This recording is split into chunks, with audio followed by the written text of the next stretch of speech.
crud. That's embarrassing. All right, here we go. So, hey, we're on. I just wanted to say welcome. We are here. It's a special Tuesday edition of OTXNT. I'm Dr. Benjamin Pate. I'm here with Dr. Andrew Marquez.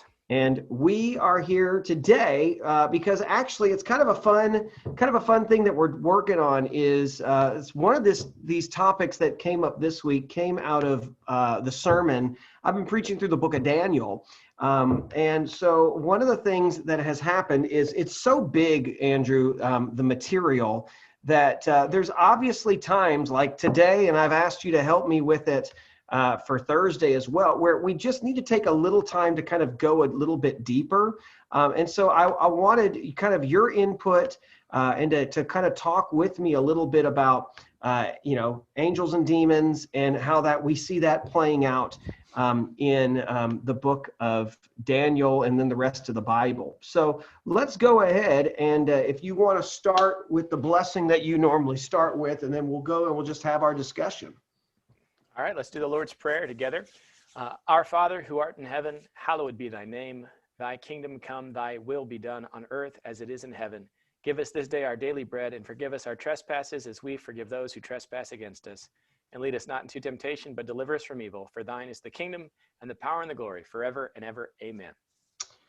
So, okay, so let me do this and just do a quick screen share of my text, because I was preaching this Sunday in Daniel, and I've really enjoyed going through Daniel. It's been one of those things that it's fun because it forces you to deal with, things that you probably normally wouldn't have dealt with in a sermon. But here we are in the book of Daniel, chapter 10. It says, beginning in verse 13, but the prince of the kingdom of Persia opposed me for 21 days. Then Michael, one of the chief princes, came to help me after I'd been left there with the kings of Persia. And then as we go down a little bit, now this is an angel talking to Daniel about this. As we go down a little bit, it then says, do you know why I've come to you? I must return at once to fight against the prince of Persia. And when I leave, the prince of Greece will come. So I'm going to stop there. And one of the things that I think is really clear when you read the text, right, is that there are angelic beings that are obviously behind the scenes in Persia and in Greece, at least in those two in the book of Daniel. And it seems like they are dark angelic beings that are there to nudge the empire towards evil. And so one of the things that I brought up, and I'll throw it off to you, is one of the things I brought up is it does appear that obviously they're dark. They're fighting against, it appears to be Gabriel is the angel in this passage talking with Daniel. Michael, the archangel, has to come and fight against him. I'd love a New Testament perspective on Michael. And then it says, okay, so I've got to go back and fight him. So the battle seems to be ongoing. It's weird to think about angels fighting and ongoing fight. It takes 3 weeks for Gabriel to make it there. And then, so we've got the Prince of Greece coming. And so it does seem that he says, one more thing that he says in beginning of chapter 11 is he says, in the first year of Darius the Mede, I stood up to strengthen and protect him, Michael. So Michael's in some battle, and then Gabriel has to come, or maybe Gabriel has to come in verse 11 to help strengthen Michael because of something in the year of Darius the Mede. And the speculation is that if Darius the Mede is the same, is synonymous with Cyrus of Persia, and even if he's not, there were some good things that came out of that first year. Cyrus lets the Jews go back to rebuild the temple. Darius is there to elevate Daniel to the high status once he's come in and taken over Babylon. And so speculation is that there was some warfare, spiritual warfare ramping up even behind the scenes, and Gabriel had to go in to help help good win out. So I want to throw that out there and see what your thoughts are. Kind of tell me what you think about some of that, and then let's go and kind of talk about kind of a theology of some angels and demons. Yeah, I think it's important to have a grasp of angels and demons to some degree, because there's two ways you can go. One, you can go very secular and just say all that was superstition, none of that's true, and we just deal wholly in a material realm, which is not a biblical view. The Bible says that there is this spiritual realm, and there are these spiritual agents that were created by God that seem to be loftier than us to some degree, more powerful, and that God uses these angels, and these fallen angels essentially are in a spiritual battle to God uses his angels to accomplish his will, and he actually even uses the demonic forces to accomplish his will, because he still is in control. So you can get obsessed, though, with these angels and demons. That's the other side. So you just ignore them altogether, or you become obsessive about it. And you start to see, in pop culture, angels were, really big maybe 10 years ago. I think Oprah was doing a lot with angels. And, in different times in human history, we've almost become obsessed with angels and, praying to your angel and trying to, seek out help directly from your maybe guardian angel or something like that. And I'm not sure I see a lot of that emphasis in the Bible either. So we can kind of get over infatuated with this idea of these angels and demons, and we can kind of ignore them altogether. So I think we have to chart a course down the middle and say, okay, what is the appropriate view of angels, and then what's the appropriate understanding of how we interact with these creatures? So that's something that I think needs to come up too, right? Is I guess there's two big questions, right? Of like, who are they? What do they do? Right. And so, okay, so one piece that's clear when you read Daniel is we know about dark angels. We know about dark angels that at least, let's just say for argument's sake, at least right now, they were only for Persia and Greece. I don't think that's the case. There is speculation of whether or not when they say the Prince of Persia, that he's Satan, that his attention at that time is on Persia, because it really just means commander, chief of, that he's over Persia. His desire is to rule that, because that's the most prominent. But he mentions the kings of Persia that he's battling with. So obviously we know that there's dark angelic beings and they do evil. We have to ask the question I would want to ask then, okay, so what does a good angel do? And so before we kind of get into, because I know you and I want to talk about really a big chunk of the Old Testament piece in terms of kind of where they come from and whether what we're looking at is the same thing as demons as well. But let's think for a second on the good piece. Like in the Bible, we know that angels are there to provide message and interpretation. But what about in the New Testament? What else do we see in terms of the relation? I know you did a lot in Hebrews you were in one of the Hebrew seminars class when we were in the doctoral program together. And that's a big deal, right? There's a big deal about how Jesus is greater than the angels. Like that's an argument that he needs to make to clarify for people. But what do we know about angels, at least from a New Testament perspective? What do they do besides, that they help, they help people in the Old Testament, and they deliver messages? Yeah, again, a lot of our data is coming more from the Old Testament, trying to piece together kind of the history of the creation and where angels fit in. And there's a lot that gets put together, and a lot of it is speculation, but we do have some very clear biblical references to angels. And I didn't know you were going to ask me exactly this, so I'm kind of pulling some of it together. But what we do know is angels, I think primarily in the New Testament, function as messengers. We have Gabriel appearing to Mary. We have angels kind of speaking to Joseph in a dream. We have the angels bearing witness to the resurrection. So, one or two. We have the angels giving instruction from heaven based on the ascension of Christ. They see two angels and they say, "Why are you still looking into heaven? Christ will return. So get about what you're supposed to be doing." And so, a lot of the time we look at messengers. We also see that there is some sort of intercession role to some degree. When Jesus is talking about the little ones in Matthew 18, "Take heed that ye despise not these little ones. I say unto you that in heaven their angels do always behold the face of my Father which is in heaven." Yeah, So, what's that all about, man?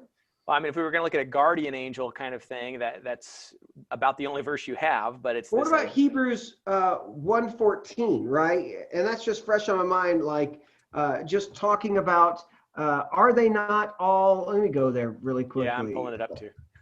Yeah, I referenced that briefly on Sunday because that also is an interesting passage. He says, are they not all ministering spirits sent out to serve those who are going to inherit salvation? Because it is interesting in the book of Daniel in chapter 10, he says, Michael, your prince. And later on, he in the next chapter and in 12, I think he's going to call Michael the prince or the angel for Israel. He belongs to Israel. But does it appear? I mean, in that passage, what was the reference, by the way, the one that you said about beholding their angel? Matthew 18, So that's Matthew 18. 18:10. And so, he's talking about, be careful how you treat these little ones. And, so again, there is this ministering role that they play to us, and so in that passage, it seems to be more intercessory, that they're appealing the cause before God. But in the passage that you're talking about, they're also serving us in some way. That might also go to Paul's discussion about angels in disguise, that we've ministered to angels in disguise. I think that's Paul. Maybe that's Hebrews also. But we're looking at these various ways where we do actually brush shoulders with angels to some degree at different times. And these angels are also then powerful, and there is some sort of warfare going on. And the Old Testament has reference to angels actually, fighting people and doing things physically. In the book of Revelation, we have angels kind of ministering to the throne and giving instruction to John. We also have the churches identified in Revelations 1-3, that each of the letters is not addressed necessarily to the church, but to the angel of the church. And this can be taken either as the angel is the preacher, because the word angelos means messenger, but it could also be taken as an angel. Mm-hmm. In certain denominations, they call their churches after they dedicate them to either an angel or a saint of some kind. And of course, that assumes, praying to the angels and the saints to some degree. But the idea is that maybe God's angels not only oversee people, but they oversee churches and regions and things like that. So you can't get too much there just by the use of the term. So, we're getting to a point where. I just think it's a fascinating thing to think about, because what we're talking about are we're talking about two levels of angelic influence. So one is, in one breath, we need to affirm on a global or regional scale, which I think you and I will talk about in just a second. We talk about kind of origins of where that might have even come from, what passage may speak to that. So you have, it seems like Daniel 10, Persia, Greece, there are angelic beings that are there behind the scenes working in empires. The good pieces that we have seen so far, which you've just referenced on the fly, I'm impressed, it does seem to be like, on an individual level, right? So we have guardian angels, you have angels that help intercede. You think about like Peter and the leading him out of the jail, right? So like he's helping in that situation. So, it does appear that that there are angels who are there to help individuals. Here's a question real quick. This is totally off topic. What about the story? I know it's a textual reference about the angel stirring up the pool. Do you take that as original? Do you think, I mean, there's a part of me when all this thing, who knows? Maybe he did stir up the pool. Maybe it did help. I don't know. Yeah, and I'm not prepared really to interact with that one. I haven't studied it. Too bad. Answer on the fly. Yes or no? I mean, it's not cut Your out of the silence is Bible. definite. Yeah, I mean, I've always just taken it as that they believed that, and the author doesn't seem to be worrying about correcting it. If it's a variant, that's a different question to ask. But it's not out of line with what the belief system was. That there were active bad angels, right, that are doing bad things to people, and that there are good angels that are able to help in different ways. And so, so sure, why not? That's kind of my view.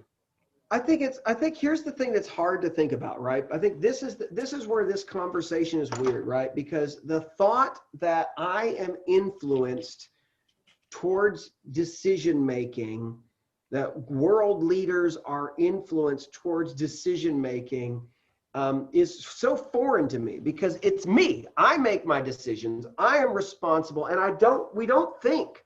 Now, granted, I don't think the answer is to think, well, Satan's behind every corner or anything like that. But I do think that there is a real spiritual battle that goes. Paul tells us that in 1 Corinthians 6 about the schemes of the devil, that are laid out for us. And it's why we need the armor of God. But it's a weird thing to actually think that, no, there is a legitimate, real battle for you to trip you up, to wreck your life. There's a real legitimate battle for world domination, that is to try to skew the world towards Satan's power. And so those are things that I don't think we're aware of so much, because we just live in the world of, this is, I touch and I see this is real, but what I can't see, I don't really think about, right? Yeah, I mean, it is something, again, when you read the Bible and you enter that world, you see it. But then we pull away and we just operate secular humanists, is how we kind of see the world, and we don't spend any time worrying about it until we have certain times of the year where we play around with the occult, like Halloween, and looking at movies and engaging in some of these things, and we get scared. Why does any of that scare you? Oh, we don't believe in any of it. I mean, some of it scares me because I do believe in much of it, that some of these things are real. And so, I've always discouraged my youth group and the young people that get, all excited about the next horror movie. And I used to be one of those people. Be really careful with those things, because I've noticed a trend over the last 20 years, really, of more of a movement towards kind of the demonic type of appeal, rather than just the old monster movies. Yeah. It's like, there's something evil. I mean, I even tried to watch the new It just for a few minutes, and I'm like, nope, got to shut this thing off because it's evil. And it's not just evil because it's portraying evil deeds. It's evil because it's playing upon an evil spirit, an evil force that is having its way. And that force is directed against children, which is another really interesting thing as we go down this road. Is what these evil or fallen angels are demanding. So let's go there. Let's get into this now and go there. So you and I don't know if, I've always had a part of like interest in this. And a lot of that was spurred by watching Chuck Missler and his discussion of Genesis 6. I remember listening to I think I have the old cassette tape still here in my office of being in junior high, listening to the Chuck Missler stuff. That blew my mind. But I think what was a real game changer for me, besides that, because that was an important moment to begin to see fallen angels and what they did, and we'll talk about that too, was sitting there and listening to Gary Breshears discuss spiritual warfare in a plenary session one time. And you and I were there together. And that was kind of for me, a jaw-dropping moment, because he pointed out a verse in Deuteronomy that seems to be indicating kind of how God had set the world up originally, and kind of makes sense for why we have all this kind of regional deity, regional, influence, Prince of Persia, Prince of Greece kind of stuff. So the reference to that he brings up is in Deuteronomy 32. And if you look at what he's saying, is as Moses is going through with that, he talks about how God had set up the world. And the reference is actually different between the Hebrew and between the Septuagint and the Dead Sea Scrolls. Yeah. So the Hebrew, if you read an English Bible, it depends on how they do it. But it says in Deuteronomy 32, it says in verse 8, when the Most High gave the nations their inheritance and divided the human race, he set boundaries for the peoples according to the number of the people of Israel. Now that's the Hebrew. If you look at what the Septuagint says, what the Dead Sea Scrolls say, they read something different. And the reading goes something like this, within the same lines, that he set the boundaries of the people according to the number of the sons of God. Septuagint says, according to the number of the angels of God. And so what it appears to be, if that is the original, and it's not according to the number of Israel, which doesn't seem to make sense, it appears that what Dead Sea Scrolls and what Septuagint, which you could make a case, could those be older readings, more original, is that the world was set up, carved up, so to speak, where God had placed in these regions where people would settle as angelic beings. He had set them up according to the numbers of angels, so that when he set the world and people began to spread out, there appears to be angels that were set out that were over areas. What we know, though, is that quickly seems to fall apart pre-flood already. Whether that seems to be like the angels go rogue, it appears in by Genesis chapter 6. So anything you want to chime in while we're going through this? And I actually always read verse 8 kind of as a little bit later in the history. So when he set up the nations, in my mind, that was always post-flood, that was his reordering after the flood and after Babel. So I always looked at this as the Babylonian moment. When God disperses the people, he establishes the nations, and he tries something new and places them under angelic authority. I do believe the Septuagint is older, I think, and that's Hebrew as well. So we have two ancient witnesses that contest the Masoretic text, our Leningrad Codex. So I do think Sons of God is correct. ESV has gone that direction with Sons of God, and that would make sense. And then, of course, he zeroes down, but he chose Israel, Jacob, for his heritage. So he's given everybody under some sort of intermediary, except for Israel. Jacob, he's going to have direct. So, but I think the question is, the question, I guess what you're saying, what's in there is whether that was a preemptive plan to have this region carved up prior to Babylon, or it's a post-Babylon plan. The original reading seems to be at some point, this plan takes place. Right. And that's what's so special about Israel is not under the authority of any angel. Israel is under the special authority of God. He leads them. He fights for them. They're his. Everybody else seems to be having some sort of angelic influence over them at some point in the story. And that's definitely the post-Babel spreading out plan taking place. Yeah, and again, when Gary Brashears led that discussion, it was like all the dots that I had loosely connected, he just pulled them together, and it was just one of those just profound moments of, yes, this is how it works. And the fact that we've got this ancient witness that says, dividing the nations by the sons of Israel doesn't make any sense, even in the context. But sons of God makes great sense. And then, of course, he takes it to Exodus 33, and we move on and discuss, Psalm, I think it's 82, and you start putting the pieces together of how this was intended to work, but failed, really, because it appears that these angels are not reliable, Well, let's go to Psalm 82. Let's reference Psalm 82 for just a second, because I think Psalm 82 is important feeding into that picture, right? Is that they are completely unreliable. I think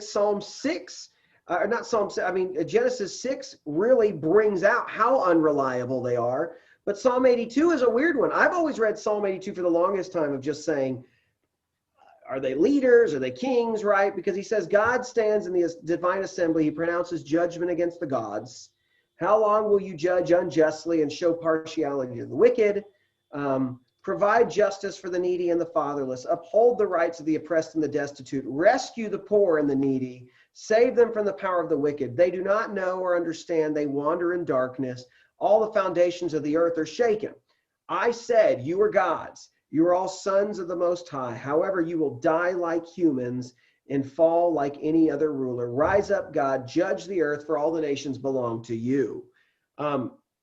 When the Brashears brings that up too, I think you're right. This is the dots that finally make that psalm make sense too. Yeah.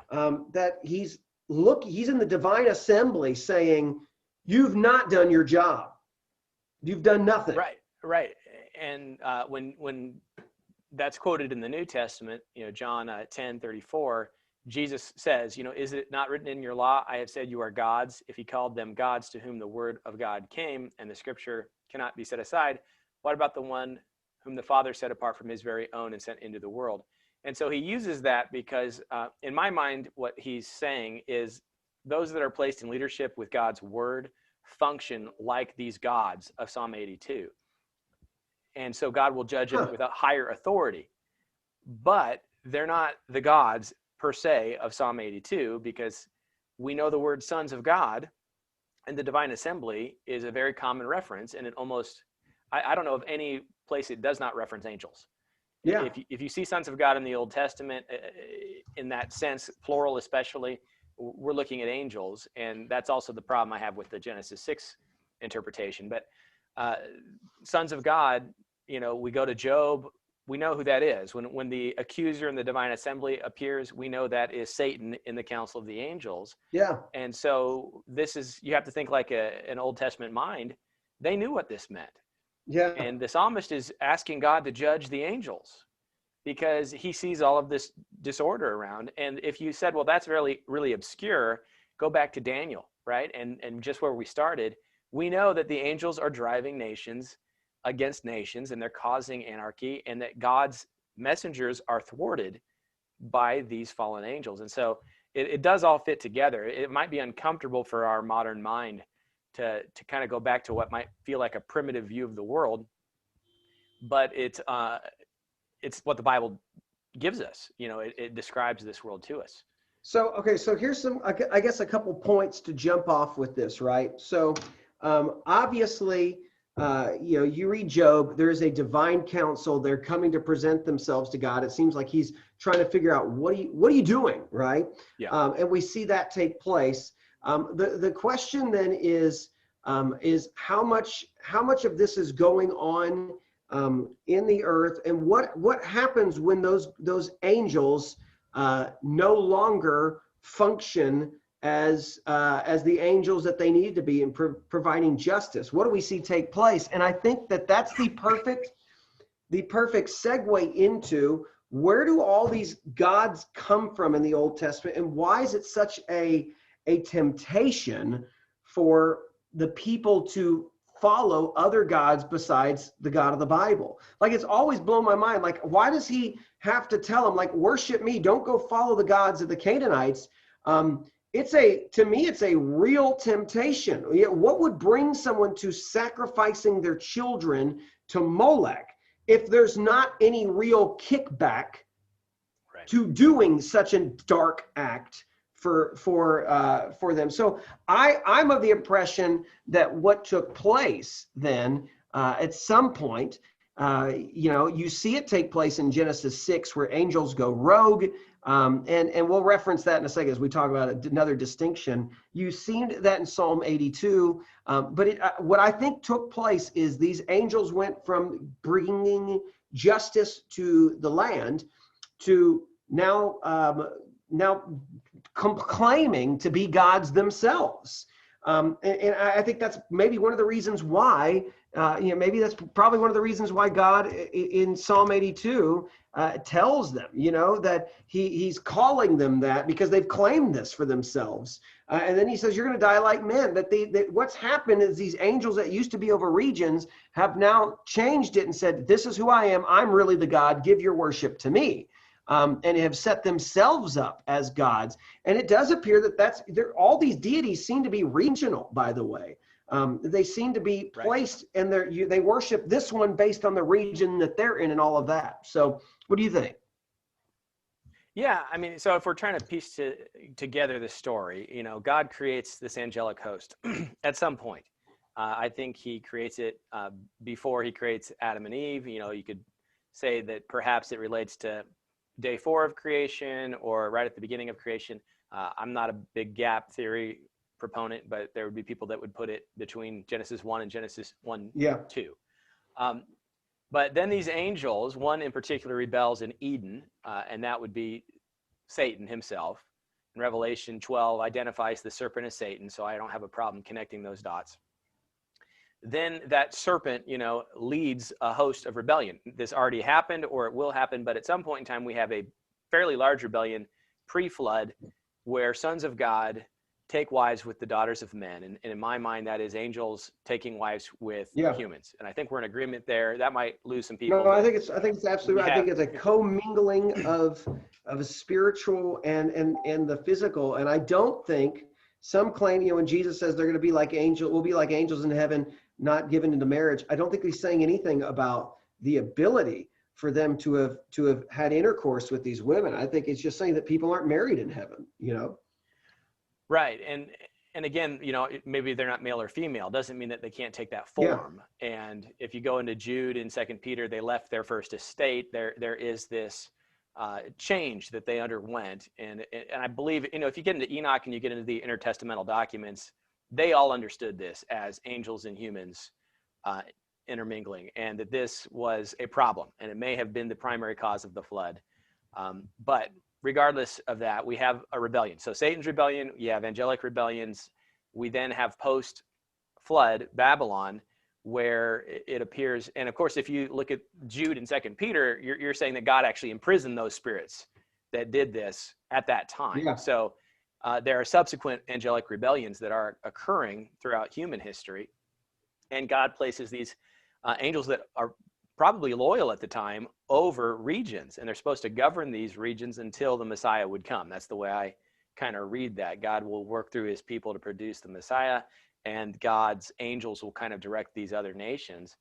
But those angels over time enjoy the praise and enjoy being that intermediary, and then just cut off the upper tier, and they no longer take things to God. They just preside over their nations as though they're gods themselves, and that is the problem.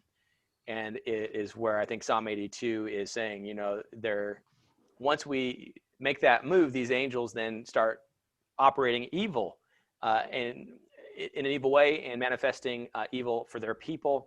And we then have these angels then seeking more power and driving nations to war against each other to see who could be supreme.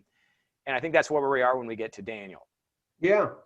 No, I think that then it seems to be that these princes then were originally meant to be over the region. And what they've done now is they have been successful in the rise, in inclining these nations towards evil. And I think there's a battle for what's going to play out, good versus evil. Now, God is ordained and in charge of everything. But I was thinking about this the other day too, right? That God even ordaining and using this. You think about the two passages between 2 Samuel and Chronicles about who incites David to go do the census, right? So Chronicles tells us it was God, and King Samuel tells us it was Satan. And I think that's an image, right, of how God uses this, is that Satan himself is the one who is trying to influence David's towards evil, but God, like in the book of Job, is he's put borders on how he's going to do things, and he allows that to take place. He allows him to be influenced for the sake of God was going to bring judgment on Israel for something Israel had been doing already. And so, you see that playing out. You see that God allows for that influence to take place of what he wants to have happen. And it's really a crazy thing to think about. It's just because we don't think about influence coming that way, and thinking that there's much going on there. But I do think that explains the allure, the appeal, the inclination towards darkness in all nations. I think it explains why people are willing to go to the depths of what it would take to do something evil, because I think there's kickbacks that comes with it. Let's go back to the kickbacks. So I always kind of look at a few things. One, when Moses throws down his rod and it becomes a serpent, Pharaoh's guys, his magicians, they copy that. And I've always been of the impression, like, they know what snakes are and they know what sticks are. So this is not being portrayed as they both can do parlor tricks. They actually Yeah. both have the capacity to turn a rod into a snake. And what demonstrates Moses' power is that his snake eats theirs, right? Yeah. And so, in my mind, it's like, well, how in the world did they turn their rods into snakes, right? Mm-hmm. And, Says they did either it by their occult practices, what the text says. that's exactly, we're not supposed to believe that they have a trick up their sleeve. No, they actually have the ability to do this. Well, that's because they're doing it by the gods of Egypt. And they're able to copy a few of his miracles. And so these are things that you're saying, okay, so Satan has allowed, or the demonic forces have allowed some of these miraculous things to occur by their worship. And the promise of the fertility, being able to have good lands and better crops, can the angels help make some of those things happen? And I think that there probably is some influence that they have, and that's why Israel is willing to do terrible things in order to see a profitable harvest. Starving to death is scary in ancient times, and so you might have to lose one of your kids, but you'd have good crops. This is a terrible thing in our mindset, but we already talked about the importance of children and our views on abortion. I think that we see this incredible push to be able to dispose of children in order to appease the convenience or whatever priority our culture lays upon us. And I do believe there's spiritual issues going on there. But in the New Testament, we have the woman who can prophesy, and Paul casts out the demon. He silences her, casts out the demon, and she's no longer profitable to her masters, and they take him to court because she could tell the future, and she no longer can, because that foreseeing spirit has been removed. That's the mindset, and that's what was happening. And so there is a payoff, and we need to be really, really careful when we try to just pretend that none of this exists, and that, oh, you silly person, you believe in these superstitions. No, the Bible says these are true, and that's why for centuries people have yielded to these governing spirits in some way. Well, there's an obscure reference in 2 Kings chapter 3 there's this battle that's going on with the king of Moab. And here's what it says. Yes. In verse 26, it says, when the king of Moab saw that the battle was too fierce for him, he took 700 swordsmen with him. And by the way, prior to this, there's also a debate in the passage earlier on where the people understood that gods, in their opinion, gods were regional. Oh, this is the God of the valleys. This is the God of the mountains. And so we have to just get him in the right playing field in order for this to work. So anyways, it goes on to say this. So he saw that it was too fierce for him. He took 700 swordsmen with him to try to break through to the king of Edom, but they couldn't do it. Verse 27 says, so he took his firstborn son, who was to become king in his place, and he offered him as a burnt offering on the city wall. And great wrath was on the Israelites, and they withdrew from him and returned to their land. Now, some Bible interpreters say, well, the great wrath was that they were so horrified at what they saw that they returned. I don't see that, because I think that child sacrifice is so prominent already with people. It's always being talked about is don't sacrifice to Chemosh, don't sacrifice to Molech.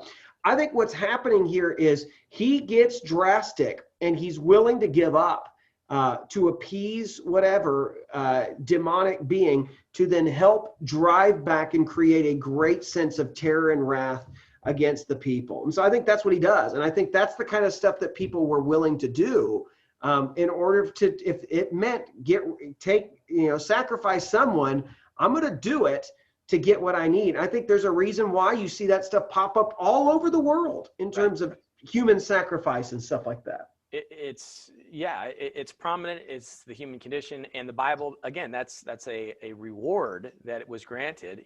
They lived to fight another day, and you'd say, well, how would God let the Israelites fail? Well, they were successful. They routed him. They had a successful conquest that day. They just escaped as a result of this sacrifice. Yeah. And again, you have to think, what would have an ancient Israelite understood that to mean? They already tried 700 swordsmen. They already tried everything they could. Yeah. This is an offering. He sacrificed him as an offering. It doesn't say he just killed his son. Yeah. He burnt him to Chemosh, Yeah. hoping Chemosh would save them. And that is what it appears that Chemosh did. Yeah. Yeah, it's terrifying. And, it's one of these things that, again, when Joshua is leading that conquest, he says, choose whom you will serve, the gods of your forefathers, or, uh, or Yahweh, and so we need to choose to follow God. Me and my house will follow the Lord. But the people chose the other gods, Yeah. shortly after he died. So I think there's a huge case to be made. And what we're talking about here is if you play by their rules, you will get a kickback. Now, can I just say this? I feel like now as we're talking about this, like you're starting to sound all kooky, right? Like if you play by their rules, if you do what they want, but that's the truth. It's what's here in the text. Is it's not, we're saying it's dark spiritual forces that run the show. Now, I think the ancient aliens people hijack this and they make it all about, aliens or whatever the heck. But no, I mean, we're talking, this is a real dark world. Ephesians 6, he goes in and he tells us, right? Paul's telling us as he's getting ready to get into the discussion about what we need to do and why we put the armor on. He says, put on the full armor so that you can stand against the schemes of the devil. Our struggle is not against flesh and blood, but against rulers, against authorities, against cosmic powers of this darkness, against evil spiritual forces in the heavens. So it's a real battle. Now, here's something I want to say. I think that if the carving of the world amongst these fallen angels is seen in Persia and Greece, I think it means whole world.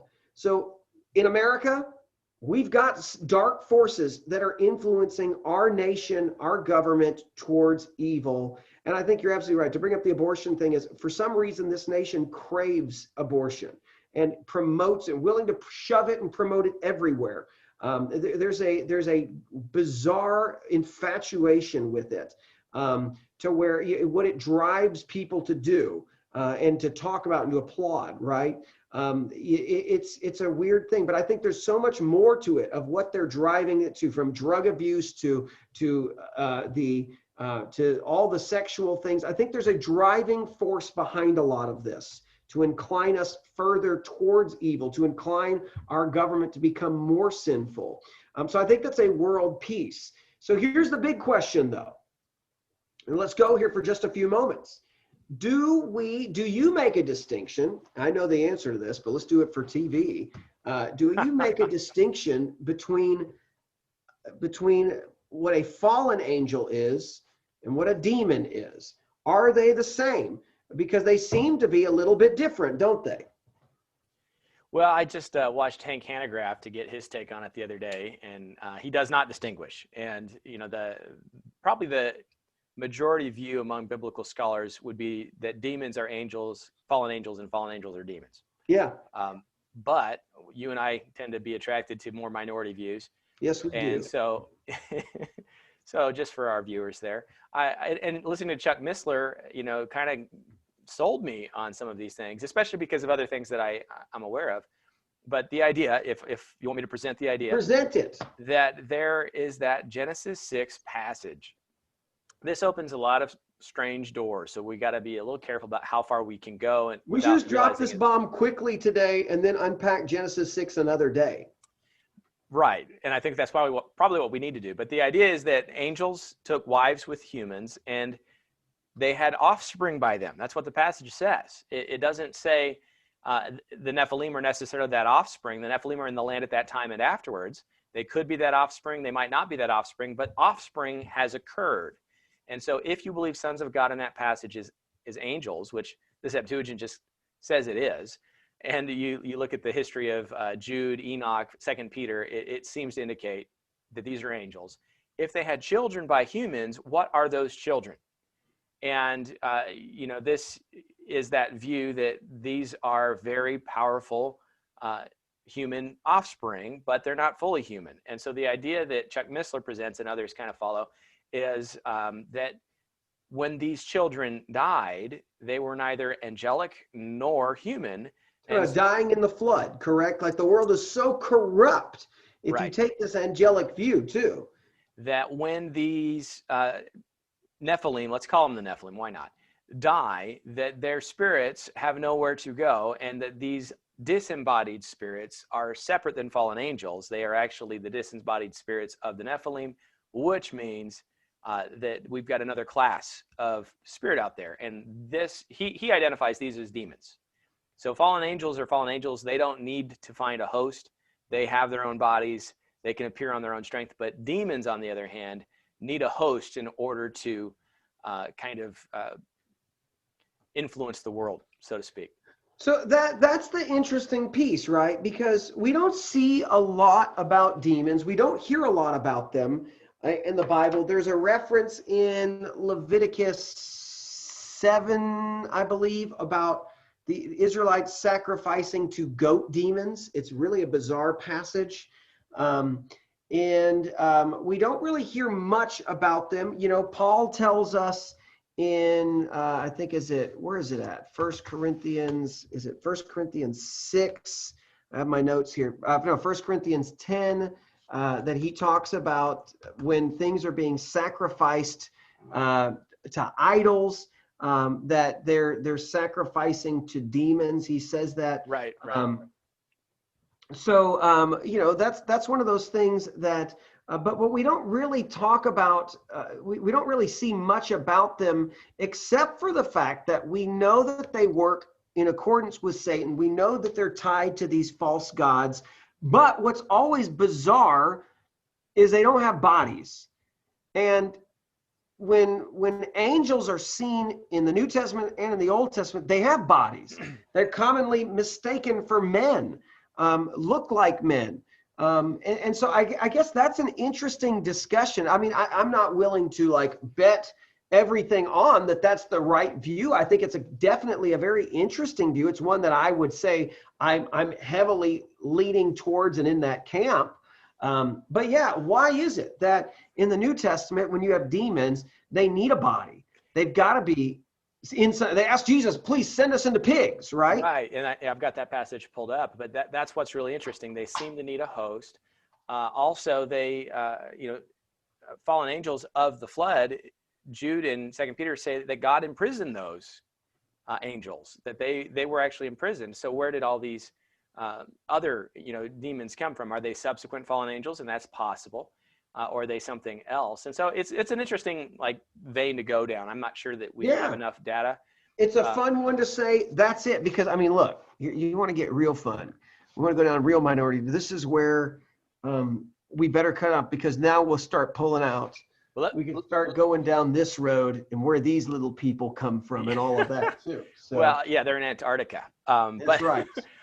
One other thing that I think is interesting about this is sometimes I feel like the occult and the cult practices that I think Satan has orchestrated tell on themselves sometimes. So this is one of my outside arguments for demons being something else, and that's from Scientology.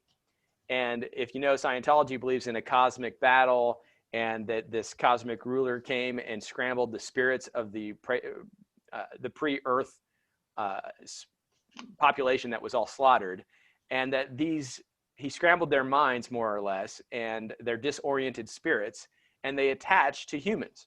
This is what Scientology teaches. This is not what the Bible teaches, but they are the cause of a lot of the discord within humans.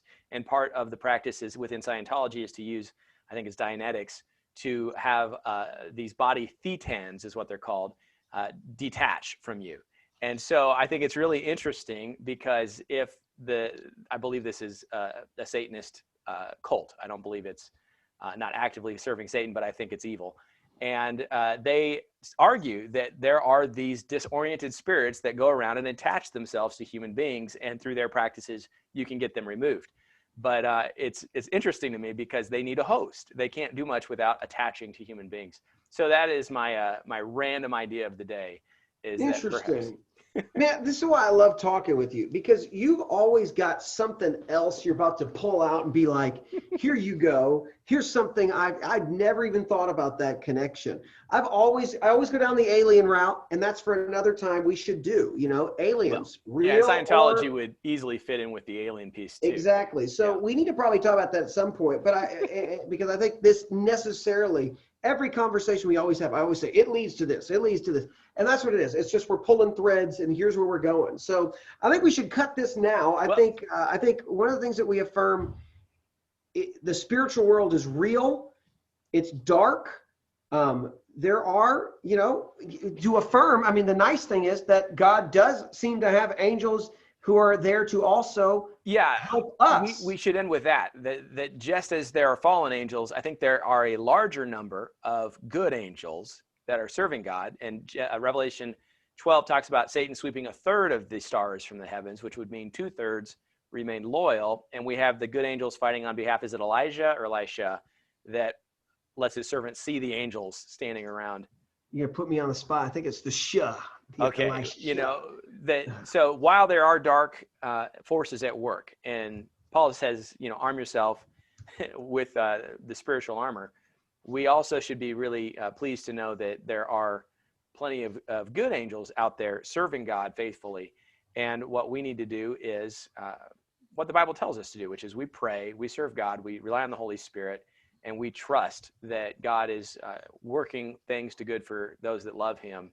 And he might minister to that through angels, and he might do it directly through the Holy Spirit. So, again, don't get obsessive with the idea of angels and demons, but recognize that they're working. I think there's also a prayerful piece, though, too, which is I think we should recognize, because the world is under the influence of Satan, and let me just drop this one here too. I've referenced this at church.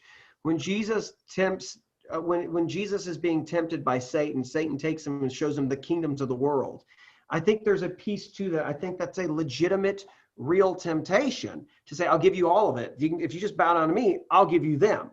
And I think that there's a place to say that, that dark influence is there. So I think that's a mindful way to pray, though, too, knowing that that's there. How do we pray that darkness is expelled and pushed back? Right. And recognize that it's more than just that, hey, these people just would quit being morons, right? But that we would really pray against the darkness that's behind making people, influencing people towards evil as well. And just to react to that, one of the weapons we have is the gospel. So, God divided the world, but then after Christ came, he gave us the mission of reuniting the world under the banner of Christ. And I think one of the reasons Satan hates the church so much is that we are going into these territories that he has dominion over, and we're snatching people out from his dominion and putting them under the headship of Christ. And so it's kind of fun. If you're like, what do we do about it? Well, live the Christian life and proclaim the Christian life, and then watch how God will extend his kingdom, at least until he fully, brings it, and that rock comes and crushes the statue. But it's fun, man. It's fun to think about it, blowing up the influence of these beings and watching the gospel shed light on everything too. To watch that happen, to be able to be part of that. So I think you're right. We're mindful of it. We're mindful of God's control and sovereignty of it all too.